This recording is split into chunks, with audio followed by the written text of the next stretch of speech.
ठुलठुला भ्रष्टाचार काण्डमा हामीले ठुला मानेका कुन चाहिँ राजनीतिक दलहरू अलग छन्? एनसीएलमा कांग्रेसले खाएन कि एमाले खाएन कि माओवादीले खाएन कि यी तीन मध्ये कुन पार्टीले खाएन? बालुवाटार जग्गा प्रकरणमा यिनीहरू मध्ये कुन चाहिँ पार्टी अलग छ? व्हाइट बडी काण्डमा यी मध्ये कुन चाहिँ राजनीतिक पार्टी र तिनका नेताले खाएको छैन? देख्दाखेरि अलग अलग पार्टी जस्तो देखिने,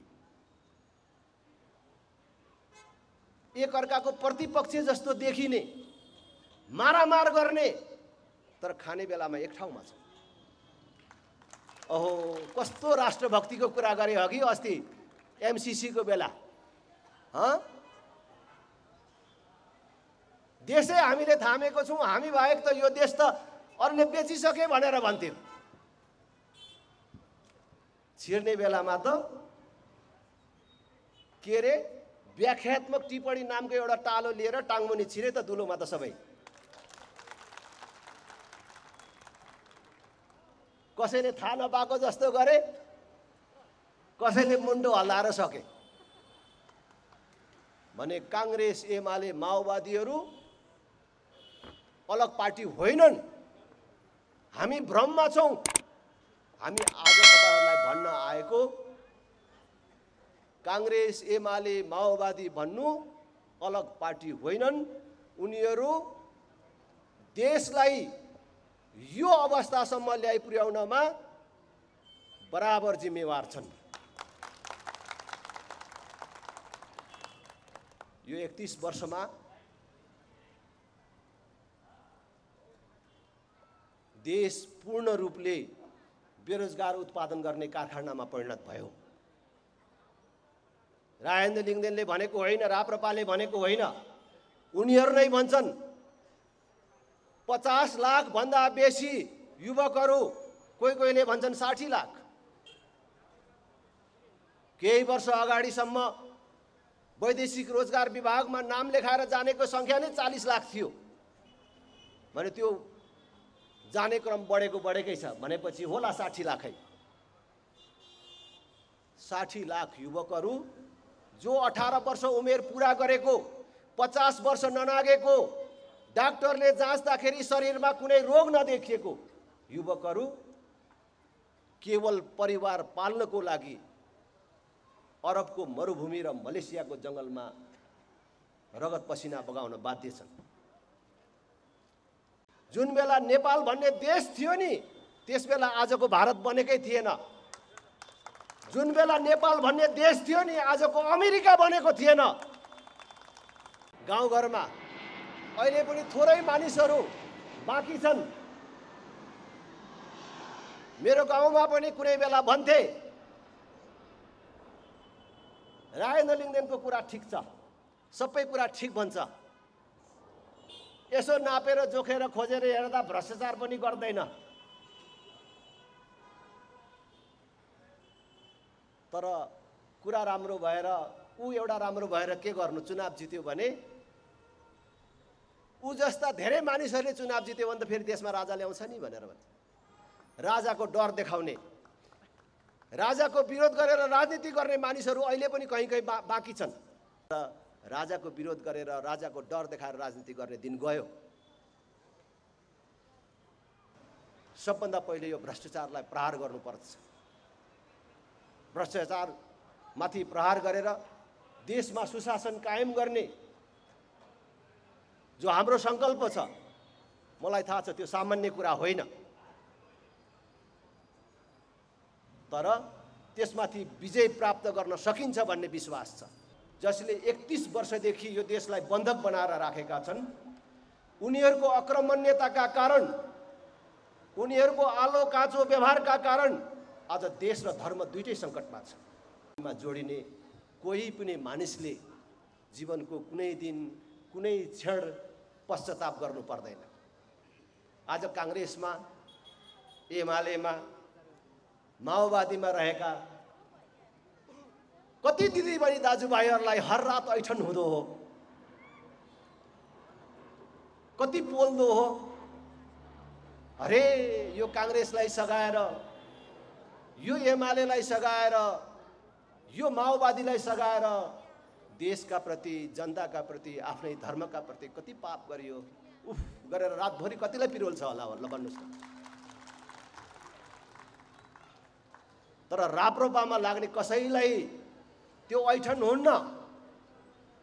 त्यसकारण तपाईहरु फेरि पनि भन्छु, धन्यवादको पात्र हुनुहुन्छ, बधाईको पात्र हुनुहुन्छ।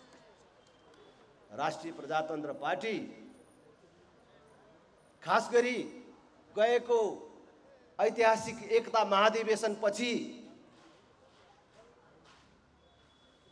जसरी जनताको बीचमा एउटा लोकप्रिय पार्टीको रूपमा आइराखेको छ, त्यो अकारण छैन। म बुझ्छु, मलाई थाहा छ, राष्ट्रिय प्रजातन्त्र पार्टीलाई थाहा छ।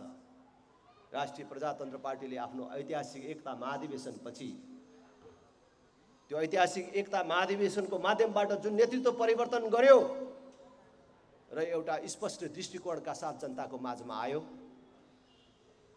देशको वर्तमान राजनीतिबाट निराश जनतामा राजनीतिलाई छ्याको दृष्टिकोणले हेर्ने युवा समुदायमा एउटा सानो आशा पैदा भएको छ। यो पार्टीले पो गर्न सक्छ कि क्या हो, हामीले खोजेको, हाम्रो मनले खोजेको विकल्प यो पो हुन सक्छ कि क्या हो भन्ने एउटा आशा पैदा भएको छ। म त्यो पार्टीको अध्यक्षको हैसियतले, त्यो पार्टीको नेतृत्वको हैसियतले तपाईहरुलाई विश्वास दिलाउन चाहन्छु,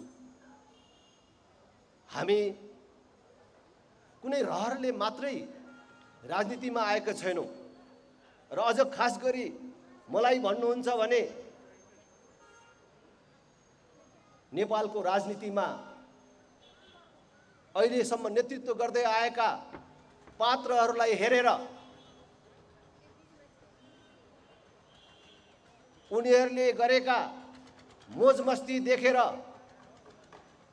उनीहरूले राजनीतिलाई प्रयोग गरेर 7 पुस्तालाई पुग्न कमाएको देखेर म पनि त्यही गर्नु पर्यो, सजिलो बाटो यही रहेछ भनेर राजनीतिमा लागेको मानिस होइन। कमल थापाको ठाउँमा बसेर म पो गरेर हेर्नु पर्यो भनेर म पार्टीको अध्यक्ष बन्न खोजेको मान्छे होइन। राजनीतिमा केही निश्चित मान्यताका साथ म छु। म देशको 31 वर्षदेखि नेतृत्व गर्दै आएका कांग्रेस, एमाले, माओवादी र तिनका पार्टीका नेताहरू र आफ्नै पार्टीभित्रका पनि कमी कमजोरीहरू, असफलताहरू पढेर यी गल्तीहरू दोहोर्याउनु हुँदैन, यी गल्तीहरू गर्नु हुँदैन भन्ने जानेर ती गल्ती नदोहोर्याउने संकल्पका साथ यो नेतृत्वमा आएको छु। त्यसकारण फेरि पनि मैले दोहोर्याएर भन्छु, तपाईहरुलाई एक दिनको कुरा होइन, एक क्षण पनि निराश बनाउने खालको काम हामीबाट हुँदैन। त्यसै भ्रष्टाचार गरेर खानु, आमाको रगत खानु सरह मानेर राजनीतिमा रहन्छु भनेर मैले संसदमा पस्दा पस्दै शपथ ग्रहण गरेको होइन। आज देश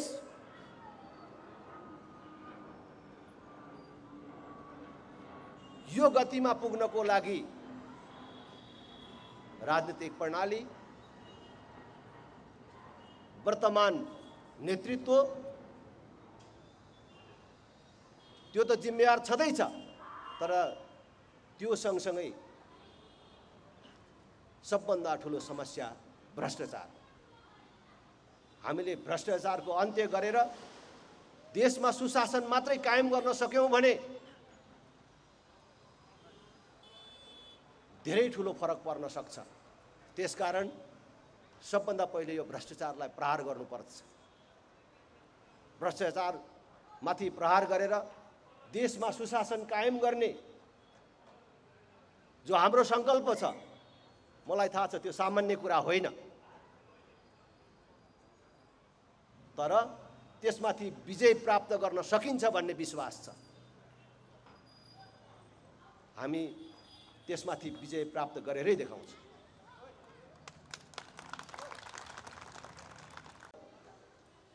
तपाईले सामान्य आँखाले हेरेको जस्तो, देखेको जस्तो देशको अवस्था छैन। हामीले यसो सामान्य आँखाले हेर्यो भने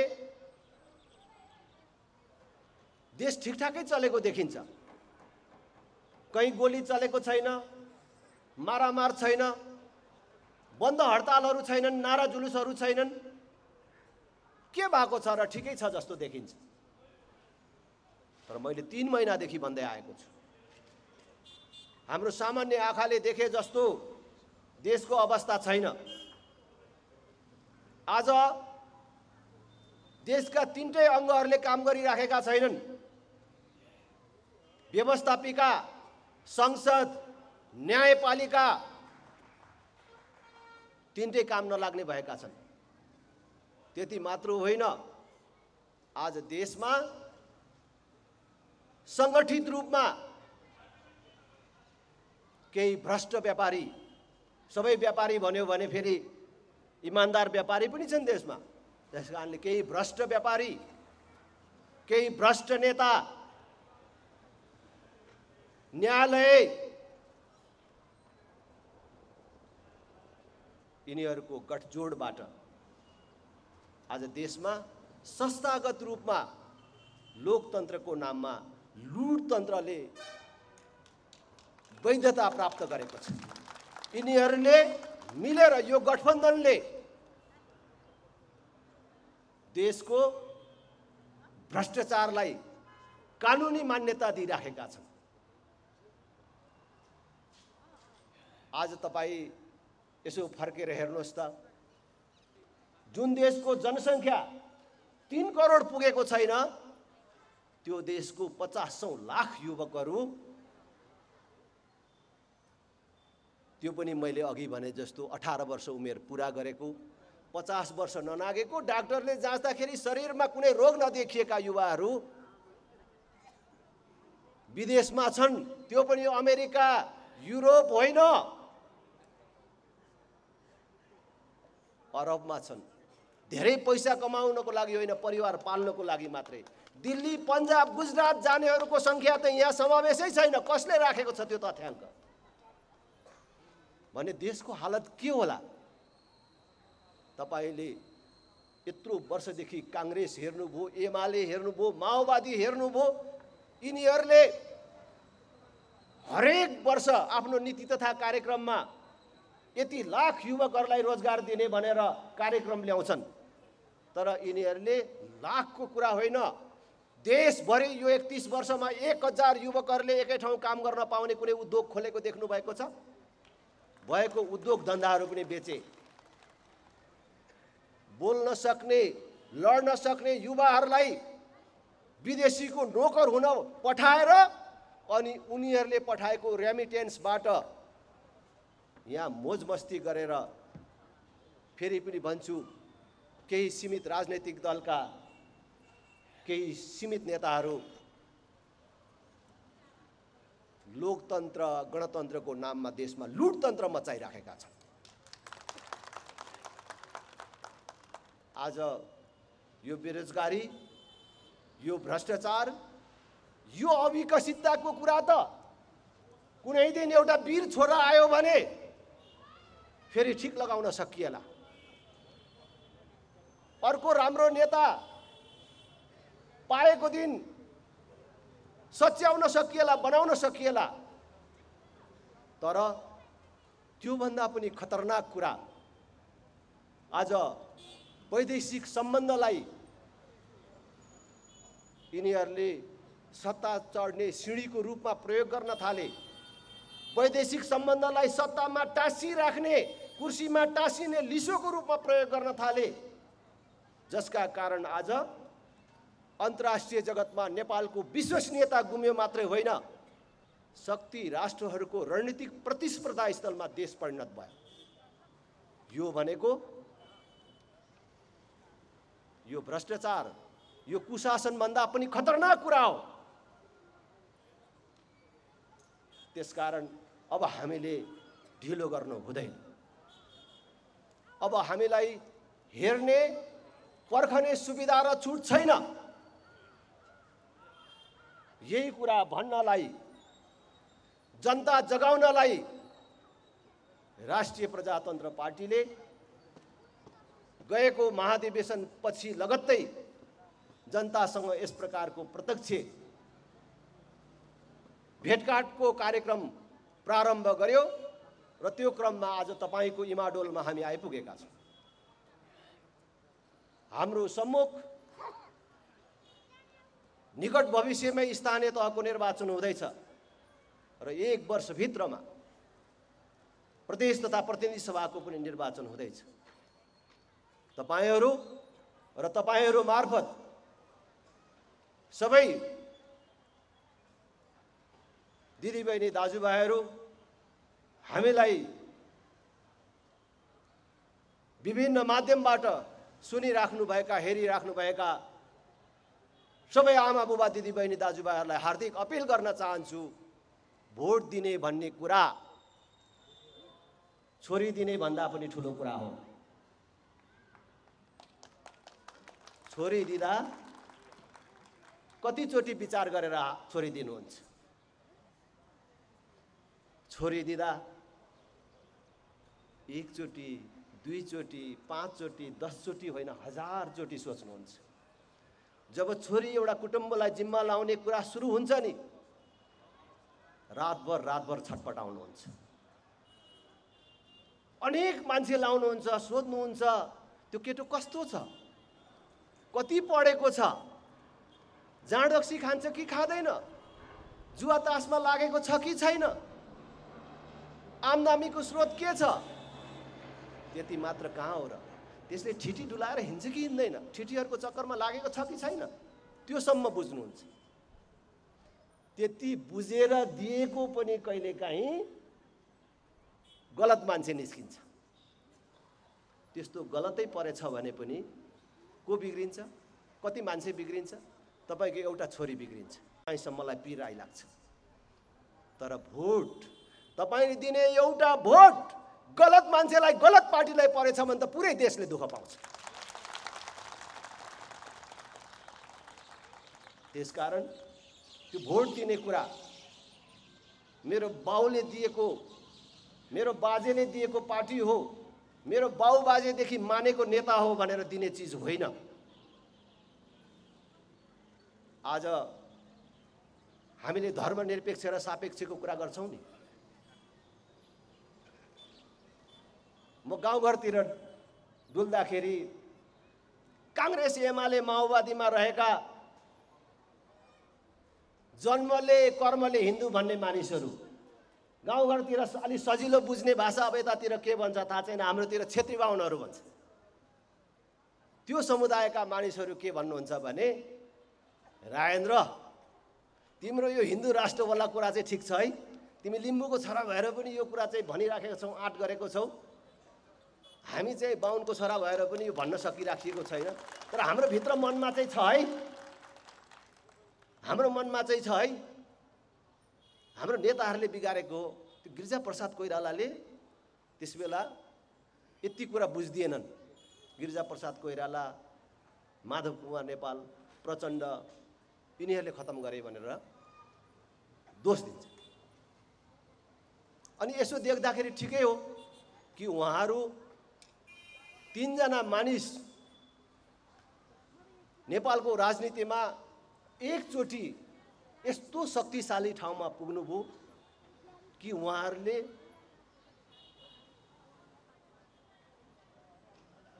लोग्ने मान्छेलाई स्वास्नी मान्छे, स्वास्नी मान्छेलाई लोग्ने मान्छे बनाउने बाहेक जे पनि गर्न सक्ने अधिकार पाउनुभयो। त्यस्तो बेला सबभन्दा पहिले देशलाई धर्मनिरपेक्ष बनाइदिनु भयो। हेर्दा उहाँहरू दोषी हो। तर मैले भन्छु यो देशलाई धर्मनिरपेक्ष बनाउनमा गिरिजाप्रसाद कोइराला, माधव कुमार नेपाल, प्रचण्डहरू मात्रै दोषी हुनुहुन्न। दोष थुपार्दै ल्याउँदा अलि तल पनि ल्याउँछन्, कृष्णप्रसाद सिटौलासम्म पनि ल्याउँछन्, अरूतिर पनि ल्याउँछन्। उहाँहरूको बाध्यताहरू थिए होला, उहाँहरूलाई सडकबाट त्यहाँसम्म पुर्याउनमा कसैसँग शर्तबाजीहरू थियो होला कि हामीलाई त्यहाँ पुर्याइदिनु भयो भने हामीले यो कुरा गर्छौँ भनेर शर्तहरू गर्नुभएको थियो होला, उहाँहरू बन्धनमा हुनुहुन्थ्यो होला। तर तपाईँ सम्झनुहोस् त, जो जन्मले कर्मले हिन्दू हुनुहुन्छ उहाँहरूले त्यो दुईटा संविधान सभाको निर्वाचनमा अथवा त्यो क्षेत्री बाहुन भन्ने समुदायले ती चुनावहरूमा कांग्रेस एमाले माओवादीलाई भोट नहालेको भए कांग्रेस एमाले माओवादीहरू कहाँबाट संविधान सभामा पुग्थे र देशमा धर्मनिरपेक्षता हुन्थ्यो? कहाँबाट यो संविधान बन्थ्यो? त्यसकारण मैले भन्छु नेताहरू जति दोषी छन्, पार्टीहरू जति दोषी छन्, यो देश बिग्रनमा यो पार्टीहरूलाई मैले फेरि अघि भने जस्तै भन्छु, मेरो बाजेको पार्टी, मेरो बाउको पार्टी, मैले यति लेबी तिरेको पार्टी, मैले यति पैसा चन्दा दिएको पार्टी, त्यसकारण मैले त्यसलाई छोड्नु हुँदैन भन्दै भोट दिइराख्ने हाम्रो हात पनि दोषी छ। अब फेरि यो चुनाव अगाडि भन्न पाइन्छ कि पाइँदैन? जो जन्मले कर्मले हिन्दू हुनुहुन्छ त्यो दिदीबहिनी तथा दाजुभाइहरू जसले वर्षमा एकचोटि आफ्नो घरमा अनुष्ठानको आयोजना गरेर आफ्नो पितृलाई सम्झनुहुन्छ र मैले वर्षमा एकचोटि अनुष्ठान गरेर मेरो पितृको नाममा मैले अर्पण गरेको चिज मेरो पितृले प्राप्त गरेर त्यसबाट मेरो पितृ वर्ष दिनको लागि तृप्त हुन्छ भनेर सम्झनुहुन्छ र अनुष्ठानहरूको आयोजना गरिराख्नु भएको छ। जसले गएको चुनावहरूमा कांग्रेस एमाले माओवादीलाई भोट हाल्नु भएको छ त्यस्तो पण्डितले पढेको कुरा पनि पुरा भएको छैन। पितृलाई पठाए भनेर जो ढुक्कै बस्नु भएको छ तपाईको पितृले पनि प्राप्त गरेको छैन। तपाईले थाहा पाएर नपाएर तपाईले आफ्नो धर्मका विरुद्ध काम गर्नु भएको छ। जसले निष्ठामा बस्दैन, आफ्नो धर्मका विरुद्ध काम गर्छ, त्यो मान्छेले गरेको धार्मिक अनुष्ठानहरू पूर्ण हुँदैनन् भन्ने कुरा अब आज लिम्बूको छोराले भन्नुपर्ने भयो। कांग्रेस एमाले माओवादीलाई भोट हालिराख्नु भएको दिदीबहिनी दाजुभाइहरूले सुनिराख्नु भएको हो भने वित्यासै परेछ त अब के उपाय छ भनेर पीर लागिराखेको होला। पीर मान्नु पर्दैन। हिन्दू धर्मलाई मानिसहरूले जति संकीर्ण अर्थमा बुझ्छन् त्यो भन्दा धेरै उदार छ। हाम्रो हिन्दू कर्मकाण्डमा चोख्याउने व्यवस्था पनि छ, प्रायश्चित गर्ने अनेक व्यवस्थाहरू छन्। कहीँ गएर मानिस बिटुलिएर आयो, नजानेर कहीँ गलत ठाउँमा पसेर आयो भने पनि गहुँ छर्किदिएपछि चोखिन्छ नि, हैन? त्यो चोख्याउने व्यवस्था राप्रपाले लिएर आएको छ। अहिले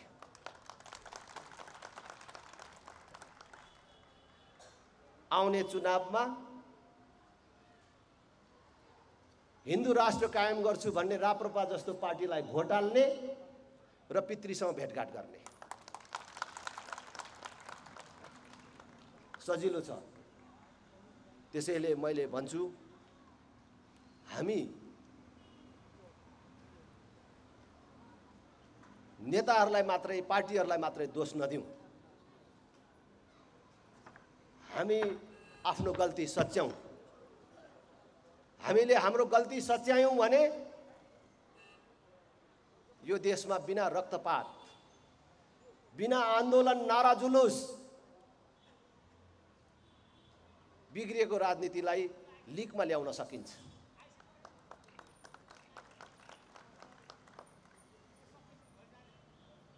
हामीले देशलाई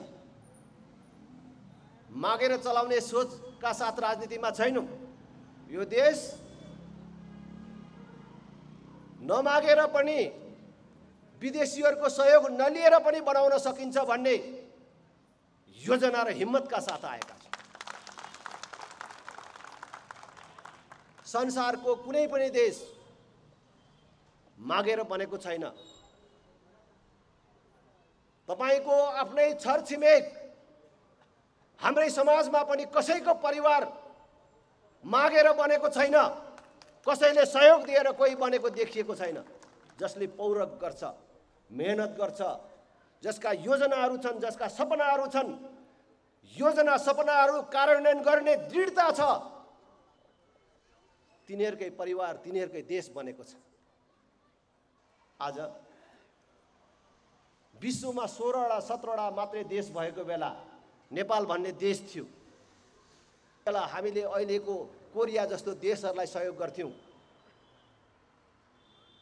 तर विश्वको यो प्राचीन देश आज किन मागी खानेको देश भयो? आज किन देशका सबै नेताहरू एक स्वरमा विदेशीको सहयोग नलिकन त देशै चल्दैन भनेर भन्छन्? किन यस्तो भयो? आज ती पार्टीका बुढा नेता, पुराना नेता मात्र होइन, नयाँ भनिएकाहरू पनि अब त्यही बिमारबाट ग्रस्त भए। समाजले आशा गरेका त्यहाँ भित्रकाहरू पनि पो भन्छन् त हामीले नमागिकन विदेशीको सहयोग नलिकन कसरी देश चल्छ? हामीलाई उसले मात्रै दिएर पुग्दैन, उसको पनि लिनुपर्छ, उसको पनि लिनुपर्छ भन्छ। मगन्देको देश बनाउने कुरा गर्छ।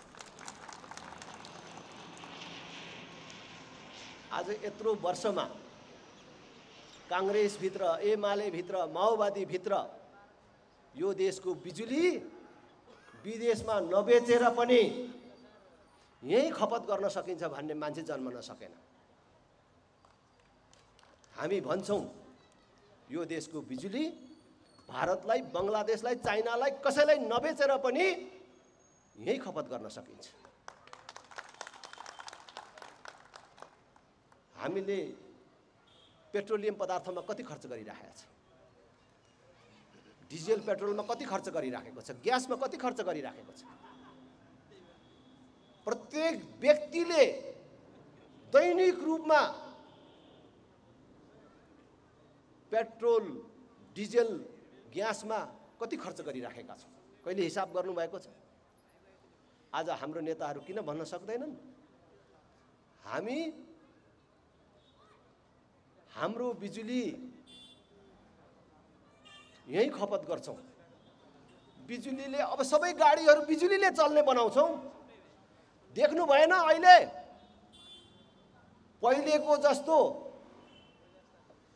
तार टाँगेर गाडीमा जोडेर कुदाउनु पर्दैन। अहिले हाम्रै शहरमा कयौं गाडीहरू कुदिराखेका छन्, बिजुलीका गाडीहरू। याद गर्नुभएको छ कि छैन? तेल नहालिकन बिजुलीले कुद्ने गाडीहरू छ्यापछ्याप्ती आइसक्यो। अब सबै गाडी बिजुलीले चल्ने बनाउँछौं। किन भन्न सक्दैन? अब डिजेल पेट्रोल आउँदैन, अब त्यो झन्झट बिहोर्नु पर्दैन। अब ग्यास पनि नल्याउने, नक्कली कुरा नगर्ने, घर घरमा ग्यास पाइप पुर्याइदिन्छौँ भने ग्यास चाहिँ कहाँबाट ल्याउने भन्ने कुराको टुङ्गो छैन। ग्यास पाइप जोडिदिने कुरा होइन। अब हरेक घरमा बिजुलीले खाना पकाउने, हरेक किसानको खेतमा बिजुली पुर्याइदिने र सबमा सहुलियत दिने, संसारभरिका लगानीकर्ताहरूलाई बोलाउने। हाम्रोमा बिजुली सस्तो छ, लोड सेडिङ हुँदैन, यहाँ उद्योग खोल, तिमीलाई 10 वर्ष 20 वर्ष कति वर्ष हो कर पनि छुट दिन्छौँ, तर यति हजार मान्छेलाई रोजगारी दिने खालको उद्योग हुनु पर्यो। बिजुली कहाँ बेच्ने भन्ने कहाँ समस्या हुन्छ। मोटरसाइकल बिजुलीले चल्छ, साइकल बिजुलीले चल्छ, हर चिजमा विद्युतीकरण हुन्छ। अनि भारतलाई बिजुली चाहिन्छ भने, बङ्गलादेशलाई चाहिन्छ, अरू कसैलाई चाहिन्छ भने अहिले एमसिसीले दिने पैसा केमा लगाउने रे? त्यो ट्रान्समिसन लाइन विस्तार गर्नमा होइन। हाम्रो नेताहरूले पुरै देशलाई आतंकित गराएर के भन्छन्? यत्रो बिजुली उत्पादन हुँदैछ, त्यो बिजुली भारत बङ्गलादेश नबेचिकन कहाँ लगाउने भनेर भन्छन्। त्यसकारणले त्यो बेच्नको लागि, त्यो बिजुली कुदाउनको लागि तार टाङ्नु परेन भनेर भन्छन् होइन। त्यो बिजुली बेच्नको लागि, त्यही तार टाङ्नको लागि अहिले यो पैसा खर्च हुने होइन। केही किलोमिटर ट्रान्समिसन लाइन विस्तार गर्नको लागि, केही किलोमिटर सडक सुधारका लागि यो पैसा खर्च हुने होइन। हामीले भोलि भारतलाई भन्न सक्छौँ, तिमीलाई बिजुली चाहिन्छ भने तिमी नै यहाँ ट्रान्समिसन लाइन जोड अनि लैजाऊ भनेर भन्न सक्छौँ। त्यो तागत राख्नु पर्यो देशले। बिजुली कहिले उत्पादन हुने, भारतले कहिले किन्ने टुङ्गो छैन। यो भारतलाई बेच्नुपर्छ भनेर भिख मागेर अहिले तार टाँगिराख्ने। संसारमा यस्तो प्रविधिको विकास भइराखेको छ, यस्तो परिवर्तन भइराखेको छ। भोलि भारतले वैकल्पिक ऊर्जामा विकास गर्यो, नयाँ ऊर्जाको विकास गर्यो र यो बिजुली चाहिँदैन भन्यो भने त्यो तारको के काम आउँछ? त्यसकारणले यस्तो परम्परागत सोच भएका पार्टी र नेताहरूलाई अब पनि निरन्तरता दिइराख्ने भनेको देशलाई अझ बर्बाद हुनलाई मद्दत गर्नु हो। त्यसकारण देशलाई माया गर्नेहरू, आफ्नै जीवनकालमा परिवर्तन र विकास चाहनेहरू सबैलाई मेरो अपिल छ, अब राष्ट्रिय प्रजातन्त्र पार्टीलाई एकचोटि मद्दत गर्नुहोस्। खास गरी युवा साथीहरू, नवयुवा साथीहरू जसले एकचोटि पनि भोट हाल्नु भएको छैन, तपाईँ सबै युवाहरूलाई म अपिल गर्न चाहन्छु, तपाईँको पवित्र र पहिलो भोट राष्ट्रिय प्रजातन्त्र पार्टीलाई दिनुहोस्। देश र धर्मको पक्षमा दिनुहोस्। हामीले बारम्बार भन्दै आएका छौँ, यो देश बिग्रियो भने शेरबहादुर देउवाको केही पनि बिग्रिँदैन। यो देश बिग्रियो भने केपी ओली, प्रचण्ड, माधव कुमार नेपाल, बाबुराम भट्टराईहरूको केही बिग्रिँदैन। यो देश बिग्रियो भने तपाईँको भविष्य बिग्रन्छ। त्यसकारण आउनुहोस्, एकचोटि हातोमालो गरेर हिँडौँ। मैले भने म लिम्बूको छोरा हुँ, पहाडमा कोदो खान नपुगेर मधेस धानको भात खान झरेको मान्छे हुँ। आज यहाँ छु, राजनीतिलाई पेसा मान्नको लागि, कमाई खाने भाँडो बनाउनको लागि म राजनीतिमा छुइनँ। देश सेवाको सर्वोत्तम माध्यम हो राजनीति। राजनीतिबाट मात्रै यो देशमा परिवर्तन र विकास गर्न सकिन्छ। त्यसकारण यो राजनीतिलाई उच्चतम प्रयोग गरौँ भनेर म राजनीतिमा छु। युवा साथीहरू कुनै पनि सङ्कोच बिना राष्ट्रिय प्रजातन्त्र पार्टीमा जोडिन आउनुहोस्। तपाईँहरूको भावनाको प्रतिनिधित्व यो राष्ट्रिय प्रजातन्त्र पार्टीले गर्छ। हामीबाट बेइमानी हुँदैन। फेरि पनि भन्छु, म वडा अध्यक्ष हुँदै यहाँसम्म आइपुगेको मान्छे हुँ। भुइँका मानिसहरूको कुरा मलाई थाहा छ। आज राष्ट्रिय प्रजातन्त्र पार्टीले स्थानीय तहमा चुनाव जित्यो भने के गर्नुपर्छ भन्ने कुरा थाहा छ। तपाईहरुलाई अचम्म लाग्छ होला, राष्ट्रिय प्रजातन्त्र पार्टीलाई स्थानीय तहमा चुनाव जिताएर हेर्नुहोस्। तपाईहरु जुन स्थानीय तहमा हामीले चुनाव जित्छौं नि, राष्ट्रिय प्रजातन्त्र पार्टीले देशै जित्यो भने कस्तो देश बनाउने रहेछ हामी बनाएर देखाइदिन्छौँ।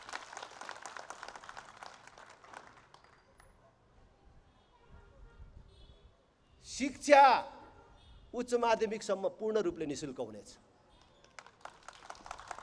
आधारभूत स्वास्थ्य सेवाबाट कुनै पनि नागरिकले वञ्चित हुनु पर्दैन। मात्र होइन, अस्पताल जान नपाएर कुनै पनि मानिस मर्यो रे मर्नु पर्यो रे भन्ने कुरा सुन्नु पर्दैन। कृषि, पूर्वाधार विकास, महिला सशक्तिकरण, रोजगार अभिवृद्धि हाम्रो उच्च प्राथमिकता हुन्छ। हामीले 5 वर्ष अघि भएको स्थानीय तहको निर्वाचनमा धेरै ठाउँमा चुनाव जितेको छैन। जम्मा 5 वटा स्थानीय तहमा प्रमुख पदमा हामीले चुनाव जितेका छौँ। राष्ट्रिय प्रजातन्त्र पार्टीले पायो भने कस्तो गर्दो रहेछ ती स्थानीय तहमा गएर हेर्नुहोस्। मैले गर्छौँ भनेको होइन, हामीले चुनाव जितेको कचन कवल हल्दीबारीमा 12 कक्षासम्म अहिले पनि निःशुल्क छ। ती गाउँहरूमा हामीले जति बेला चुनाव जित्यौँ कालोपत्रे सडक कस्तो हुन्छ भनेर हेर्नको लागि कि बिहार जानु पर्थ्यो कि बिर्तामोड भन्ने सहर आउनु पर्थ्यो। तर आज कालोपत्रे सडकले नछोएको कुनै वार्ड छैन। टोल विकास संस्थाहरू पूर्ण रूपले महिलाहरूको नेतृत्वमा बनाएका छौँ। आज पूर्वाधार विकास कस्तो हुन्छ हेर्न नेपालगञ्ज उपमहानगरपालिका जानुहोस् त। 5 वर्ष अगाडिको नेपालगञ्ज कस्तो थियो त्यहाँको मान्छेहरूलाई सोध्नुहोस् र अहिले कस्तो छ।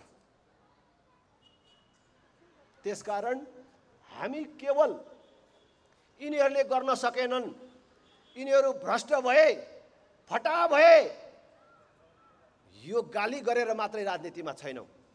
हामी पायौँ भने गर्न सक्छौँ र यसरी गर्छौँ र यसरी गर्न सकिन्छ भन्ने योजनाका साथ छौँ। भ्रष्टाचार त हाम्रो मुख्य शत्रु हुने नै छ।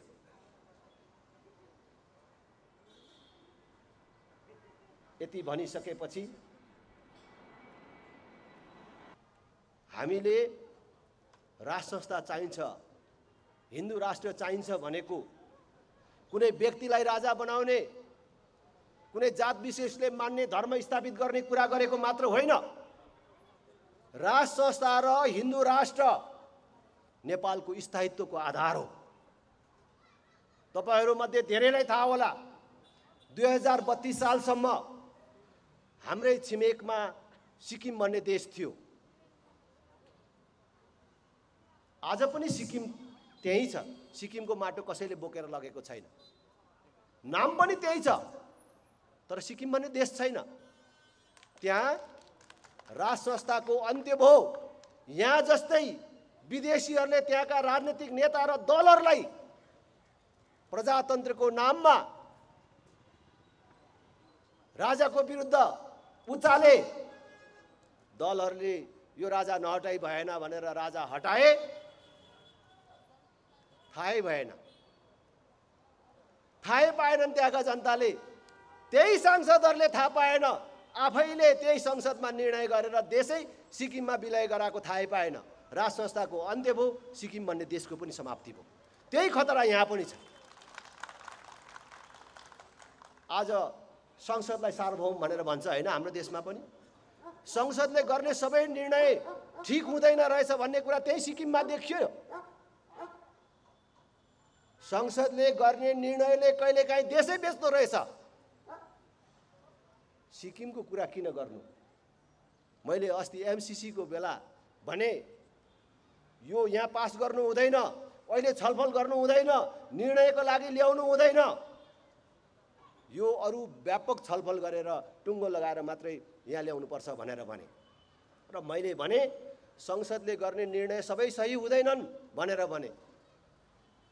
आज तपाईहरूले याद गर्नु भएको छ, सिक्किमको कुरा मात्रै होइन, महाकाली सन्धि यही देशको संसदबाट पास भएको होइन। त्यो एकीकृत महाकाली सन्धि पास गर्ने बेलामा नेताहरूले के भन्थ्यो? पश्चिमबाट सूर्योदय हुनेवाला छ भन्थ्यो होइन। पश्चिमबाट सूर्य उदाउनेवाला छ, अब नेपालमा विकासको लहर फैलिनेवाला छ भन्थ्यो होइन। महाकाली सन्धि पास भएको आज 25 वर्ष भयो। नेपाली जनताले के पाए? के पाए मात्र होइन, त्यस बेलाको अपरिपक्व क्रियाकलापको कारण आज कालापानी, लिम्पियाधुरा, लिपुलेक आज विवादमा पर्यो। त्यसकारण संसदले गर्ने सबै निर्णय ठिक हुँदैन। त्यसकारण देशमा राजनीतिक नेताहरूभन्दा, दलका नेताहरूभन्दा राजा देशको स्थायित्वको लागि सबभन्दा बलियो आधार हुन सक्छ भनेर हामीले राष्ट्र संस्था चाहिन्छ भनेर हिँडेको। हिन्दू राष्ट्र कुनै जात विशेषले मान्ने धर्मको कुरा मात्र होइन, यो नेपाली जनताको एकता र पहिचानसँग सम्बद्ध विषय हो। नेपालीलाई चिनाउने चिज हो। यदि यो देशमा कोही मुसलमान छ र ऊ मक्का मदिना हज गर्न गयो भने पनि त्यो मुसलमानको पनि मक्का मदिनामा छुट्टै सम्मान हुन्छ कि विश्वको एकमात्र हिन्दू राष्ट्रबाट आएको यो हाजी हो, त्यो मुसलमान हो, त्यो हिन्दू राष्ट्रमा पनि हाम्रो मुसलमान छ भनेर उसको अलगै सम्मान हुन्छ। यो सबको गौरवसँग गाँसिएको चिज हो। हिन्दू राष्ट्र हुँदाखेरि कोही पनि उपेक्षित हुनु पर्दैन। हाम्रा साझा देवताहरू छन्, साझा संस्कृति छ। हामीले कसैले शिव पार्वती भनौँला क्षेत्री बाहुनहरूले, राईहरूले पारुवाङ सुम्निमा भनोस्, लिम्बूहरूले युमाथेबा भनोस्, मान्ने देवता उही हो। अनि मैले भन्छु अब क्षेत्री बाहुनले मान्ने शिवजी उसको नाक अलिक चुच्चो होला, अब हामी लिम्बूहरूले मान्ने शिवजी उसको नाक अलिक थेप्चो होला, तर उही हो। हामीलाई छुट्याउने कोसिसहरू भइराखेको छ, हामीलाई विभाजित गर्ने कामहरू भइराखेको छ। यसबाट हामी सबै जोगिनुपर्छ। हामीले राष्ट्र संस्था चाहिन्छ, हिन्दू राष्ट्र चाहिन्छ भन्दा कसैले डराउनु पर्दैन। राजा भन्दा राष्ट्रपति महँगो रहेछ, यो कुरा प्रमाणित भइसकेको छ। हिजो राष्ट्र संस्थाप्रति घृणा फैलाउनको लागि भने हामीले तिरेको तिरो जति सबै राजा र राजाको परिवार पाल्नमा खर्च हुन्छ, अनि यो देश कसरी बन्छ भनेर भने, अलिअलि उब्रेको पैसा पनि स्विजरल्यान्डको ब्याङ्कमा लगेर राखेको छ भनेर भने। तर आज राजा हटेको 15 वर्ष भयो। स्विजरल्यान्डको ब्याङ्कदेखि लिएर देशभित्रका ब्याङ्कहरूमा समेत राजा रानीको नाममा कति पैसा छ, कति सम्पत्ति छ भनेर खोजबिन गर्ने एउटा समिति यिनीहरूले बनाएका थिए। त्यो समितिको संयोजक कृष्णप्रसाद सिटौला थिए। कति पैसा स्विजरल्यान्डको ब्याङ्कबाट फर्काएर ल्याए। सङ्कटमा रहेको देश र धर्म जोगाउने अभियान पनि हो राष्ट्रिय प्रजातन्त्र पार्टी। त्यसैले राष्ट्रिय प्रजातन्त्र पार्टीमा लाग्नु भनेको एउटा पार्टीमा लाग्ने कुरा मात्र होइन, देश र धर्म जोगाउने अभियानमा सहभागी हुने कुरा पनि हो। त्यसकारण यस्तो महत्त्वपूर्ण अभियानमा जोडिन पाउने तपाईहरू सबै धन्यवादको पात्र हुनुहुन्छ, बधाईको पात्र हुनुहुन्छ। हरेक मानिसले हर जुनीमा आफ्नो देशको पक्षमा, आफ्नो धर्मको पक्षमा उभिने मौका पाउँदैन। देशलाई सङ्कटै परेन, धर्मलाई सङ्कटै परेन भने देशको लागि लड्छु, धर्मको लागि लड्छु, देशको पक्षमा उभिन्छु, धर्मको पक्षमा उभिन्छु भनेर कहाँ भन्न पाउनुहुन्छ। तर आज हामीले ठुला मानेका राजनैतिक दलहरू, केही सीमित राजनैतिक दल र तिनका केही सीमित नेताहरू जसले 31 वर्षदेखि यो देशलाई बन्धक बनाएर राखेका छन्, उनीहरूको अक्रमण्यताका कारण, उनीहरूको आलो काँचो व्यवहारका कारण आज देश र धर्म दुईटै सङ्कटमा छ। आज यो देश र धर्म जोगाउने अभियानको नेतृत्व राप्रपाले गरिराखेको छ र देश र धर्म अप्ठ्यारोमा परेर देश र धर्म जोगाउँछु भन्ने पार्टीमा तपाईँ जोडिन आउनुभएको छ। देश र धर्म जोगाउँछु भनेर त्यसको पक्षमा उभिने मान्छेको यो दिन जीवनको सर्वोत्तम दिन हो। तपाईँ हर व्यक्तिलाई तपाईले आफ्नो जीवनमा सबभन्दा राम्रो काम के गर्नु भएको छ सम्झिनुहोस् त भनेर सोध्यो भने तपाईका आँखा अगाडि अनेक तस्बिरहरू आउन सक्छन्। तपाईले जीवनमा अनेक मानिसहरूलाई सहयोग गरेको होला। तपाईको मनमा यति बेला यस्तो तस्बिर सजीव चित्र बनेर आइराखेको हुन सक्छ, आहा हो त म नभएको भए फल्ना मानिस अहिलेसम्म जिउँदो हुने थिएन भनेर तपाईले कसैको जीवनै बचाउने काममा सहयोग गरेको कुरा पनि आउला। तपाईले आफ्नो समाजको लागि, आफ्नो छरछिमेकीका लागि गरेका कति महत्त्वपूर्ण कामहरू होला। ती तस्बिरहरू तपाईको आँखा अगाडि आइराखेको होलान्। तर आजको दिनसम्म तपाईले गरेका राम्रा भनिएका कामहरू तपाईको परिवारको लागि होला, कुनै एउटा व्यक्तिको लागि होला, एउटा टोलको लागि होला, असाध्यै धेरै भए एउटा वडाको लागि, एउटा पालिकाको लागि होला। तर आज तपाईं राष्ट्रिय प्रजातन्त्र पार्टीमा लाग्नुभयो नि, राष्ट्रिय प्रजातन्त्र पार्टीमा जोडिनुभयो नि, त्यो राजेन्द्र लिङ्गदेनलाई यो देशको मन्त्री प्रधानमन्त्री बनाउने कुराको लागि मात्र होइन। आज लाग्नुभयो तपाईँ देश र धर्म जोगाउनको लागि, सिङ्गो देशको लागि, सिङ्गो धर्मको लागि लाग्नु। यो जन्म सपार्ने कुरा मात्र होइन, परजन्म सपार्ने काममा तपाईँ सहभागी हुनुभएको छ। त्यसकारण तपाईको आजको दिन तपाईको जीवनको सर्वोत्तम दिन हो। यो स्विजरल्यान्डको ब्याङ्कमा पैसा राखेको छ मात्रै भन्दैन थियो, उनीहरू त तोकेर भन्थे।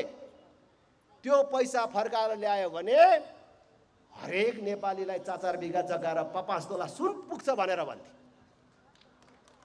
आज स्विजरल्यान्डको ब्याङ्कमा 70 अरब भन्दा बेसी पैसा त्यहाँ जम्मा भएको छ। कसले जम्मा गर्यो?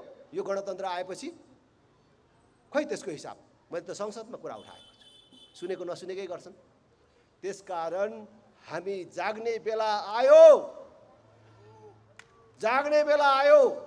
फेरि पनि गल्ती गर्नु भनेको हामी आफूलाई मात्रै मार्नु होइन, हामीले हाम्रो भविष्यलाई मार्ने, हाम्रो भावी सन्ततिलाई मार्ने, हाम्रो भविष्यबाट सरापी माग्ने काम गर्नु हो। त्यसकारणले उठौँ जागौँ भन्दै तपाईहरूले आफ्नो अमूल्य समय दिएर हामीलाई सुनिदिनु भयो। तपाईहरू सबलाई धेरै धेरै धन्यवाद व्यक्त गर्दै बिदा हुन्छु। धन्यवाद। जय राष्ट्र, जय जनता।